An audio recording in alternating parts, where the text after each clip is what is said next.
Assalamualaikum warahmatullahi wabarakatuh dan salam sejahtera. Bersama saya sekali lagi Azman Adnan di Flash Sukan.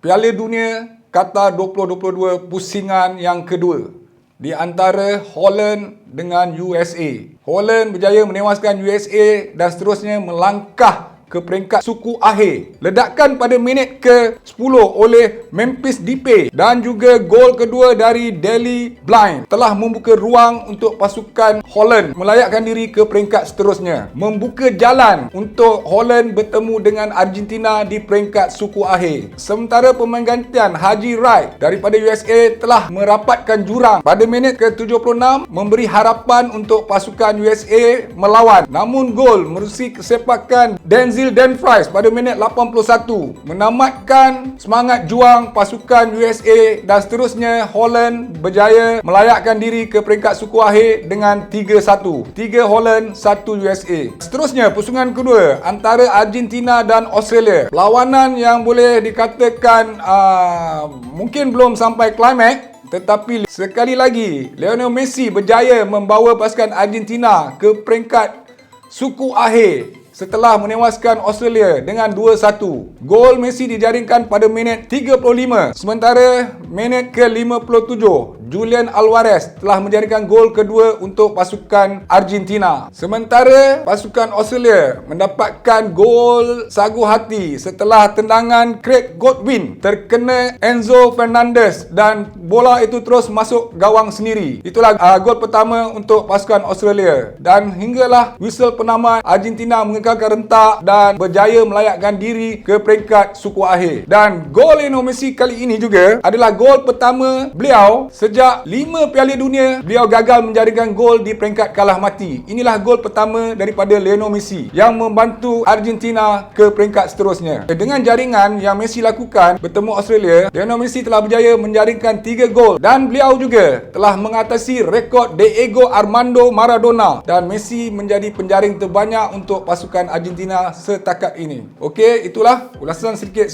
mengenai pasukan Argentina dan juga Australia. Argentina 2, Australia 1. Satu lagi perlawanan antara France dan juga Poland yang boleh saya katakan tidak seimbang kerana kita tahu France adalah juara bertahan untuk Piala Dunia dan mereka mempunyai bintang-bintang seperti Kylian Mbappe, Oliver Giroud dan tak nafikan mereka telah berjaya menjaringkan gol pertama pada minit ke-44 diikuti oleh Kylian Mbappe 74 dan 91. Mbappe menjaringkan 2 gol pada perlawanan bertemu dengan Poland. Sementara Poland mendapat gol sagu hati daripada Lewandowski melalui penalti pada minit ke-98 extra time. Dan selepas gol yang dijaringkan oleh Lewandowski, keputusan berakhir France 3 dan Poland 1. Dan perlawanan yang ditunggu-tunggu ramailah peminat-peminat dekat Malaysia ni yang meminati pasukan England England bertemu dengan Senegal. Memang tak dinafikan atas kertas England lebih better daripada Senegal. Walaupun kelihatan bergelut pada awal permainan, namun Jordan Henderson telah berjaya menjaring gol pertama untuk pasukan England dan seterusnya menyemarakkan semangat pemain-pemain England untuk mencipta jaringan lagi dan mencipta kejayaan pada perlawanan bertemu dengan Senegal. Kita perlu akui di mana Harry Kane sebagai ketua pasukan dan contoh kepada pemain-pemain England sekali lagi menjaringkan gol pada minit 45, gol kedua untuk pasukan England dijaringkan oleh Harry Kane. Dengan gol ini, Harry Kane meletakkan dirinya di belakang Wayne Rooney sebagai penjaring terbanyak pasukan England, kekurangan 1 gol saja. Mungkin dia ada peluang untuk mencipta lagi jaringan seterusnya setelah pasukan England melayakkan diri ke suku akhir nanti. Mungkin Harry Kane mampu mencipta jaringan lagi. Dan pemain lincah, pemain muda daripada England, Bukayo Saka sekali lagi mencuit tumpuan peminat-peminat England kerana berjaya menjaringkan gol ketiga pada minit 57 dengan larian dan tendangan yang begitu cantik daripada Bukayo Saka. Dan sekali lagi Bukayo Saka mencuit hati peminat-peminat pasukan England di mana beliau menjaringkan gol ketiga untuk pasukan England dan seterusnya gol kemenangan melayakkan mereka ke suku akhir dengan 3-0 dan perlawanan berakhir England 3, Senegal 0. Seterusnya, pasukan yang kita akan bincangkan serba sedikit pada hari ini, pasukan Brazil dan Korea Selatan. Gergasi Asia bertemu dengan Amerika Latin. Tak dinafikan, Brazil merupakan sebuah pasukan yang boleh dikatakan favourite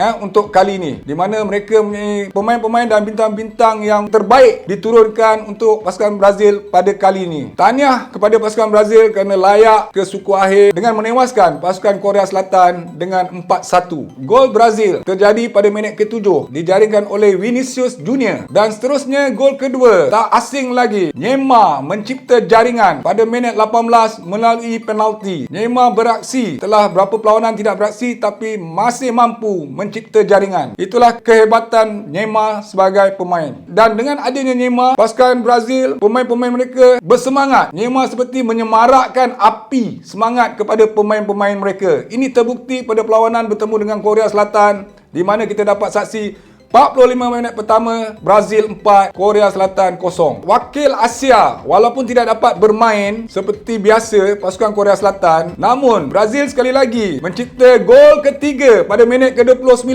daripada Richarlison. Dan seterusnya, gol keempat pada minit 36 dijaringkan oleh Lucas Paqueta. Dan pasukan Korea mendapat gol sagu hati pada minit ke-76 daripada Espike. Espike telah menjaringkan satu gol untuk pasukan Korea pada malam itu. Dengan itu, Brazil 4, Korea Selatan 1. Tahniah kepada pasukan Brazil melayakkan diri ke peringkat seterusnya. Satu lagi pasukan daripada Asia yang berentap pada pusingan ke-16, iaitu pasukan Jepun dan juga Croatia. Tak dinafikan, Jepun walaupun tewas melalui penalti, Jepun telah memberi saingan yang sengit kepada pasukan Croatia, di mana gol pertama Jepun mendahului Croatia dengan gol pertama melalui Daiji Maeda pada minit 43. Jepun mendahului Croatia. Namun kita tahu Croatia bukanlah sebuah pasukan yang mudah untuk menyerah kalah. Walaupun ketinggalan dengan 1-0, Croatia adalah sebuah pasukan yang mempunyai semangat juang dan melawan yang begitu tinggi. Itu kita dapat saksikan pada World Cup yang lepas, di mana walaupun ketinggalan, mereka mampu bangkit untuk mencari gol penyamaan dan seterusnya mencipta kejayaan. Dan sekali lagi, gol Croatia, gol penyamaan